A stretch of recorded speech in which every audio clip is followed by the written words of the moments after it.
नमस्कार। आज के खूब सिम्पल छोट्ट एक रेसिपि निये चले एसेछि। এই গরমে বেশি কিছু খেতে কিন্তু একদমই ভালো লাগে না। এমন একটা কিছু হবে যেটা দিয়ে খেতেও ভালো লাগবে, আবার করতেও খুব কম সময় হয়ে যাবে। সেরকম একটা রেসিপি নিয়ে আজকে চলে এসেছি। এর জন্য আমি নিয়ে নিচ্ছি দুটো কাঁচা লঙ্কা, নিয়ে নিচ্ছি পোস্ত,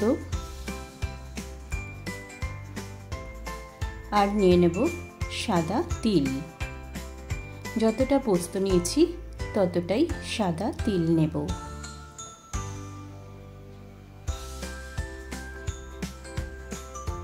আমরা তো শুধু পোস্ত বাটা খাই, তবে এরকম ভাবে তিল দিয়ে পোস্ত বাটা একবার খেয়ে দেখবেন, খেতে খুবই সুস্বাদু লাগে।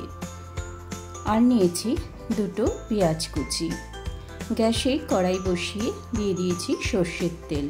তেলটা গরম হোক, ততক্ষণে আমি পোস্ত, তিল আর কাঁচা লঙ্কার পেস্টটা করে নিচ্ছি। রান্নাবাটি খেলি চ্যানেলে আমার সকল বন্ধুদের জানাই অনেক অনেক স্বাগত। আমার রেসিপি যদি আপনাদের ভালো লাগে তাহলে অবশ্যই আমার চ্যানেলটা লাইক, শেয়ার ও সাবস্ক্রাইব করে দেবেন, আর পাশে থাকা বেল বাটনটা প্রেস করে দেবেন, তাহলে আমার রান্নার নোটিফিকেশন আপনাদের কাছে পৌঁছে যাবে। দেখুন, তিল, পোস্ত, কাঁচা লঙ্কাটা প্রথমে আমি মিক্সিতে জল ছাড়াই ঘুরিয়ে নিয়েছি। এবারে তেলটা গরম হয়ে গেছে, আমি পেঁয়াজ কুচিগুলো দিয়ে দিচ্ছি।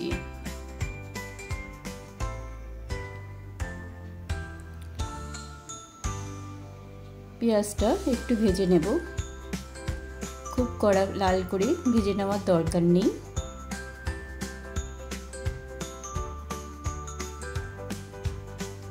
দিয়ে দিচ্ছি স্বাদ মতো নুন,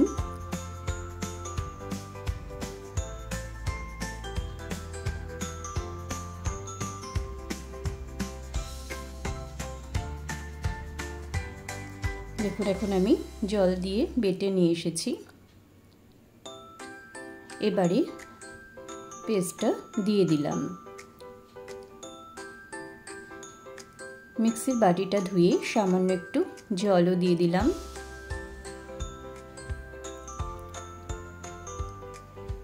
এবার ভালো করে নাড়াচাড়া করে নেব। আর একটু স্বাদ মতো নুন দিয়ে দিচ্ছি।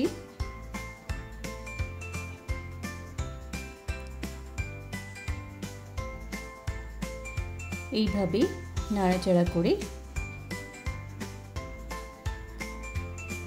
কিছুক্ষণ নাড়াচাড়া করে নেওয়ার পরে কয়েকটা কাঁচা লঙ্কা, গোটা কাঁচা লঙ্কা আমি দিয়ে দিলাম, আর দিয়ে দিচ্ছি কাঁচা সর্ষের তেল।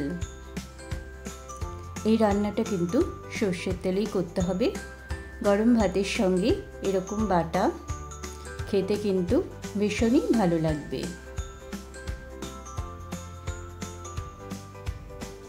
হয়ে গেছে আজকের আমার সিম্পল একটা রেসিপি। আপনাদের কেমন লাগলো অবশ্যই জানাবেন কমেন্টে। সবাই ভালো থাকবেন, সুস্থ থাকবেন।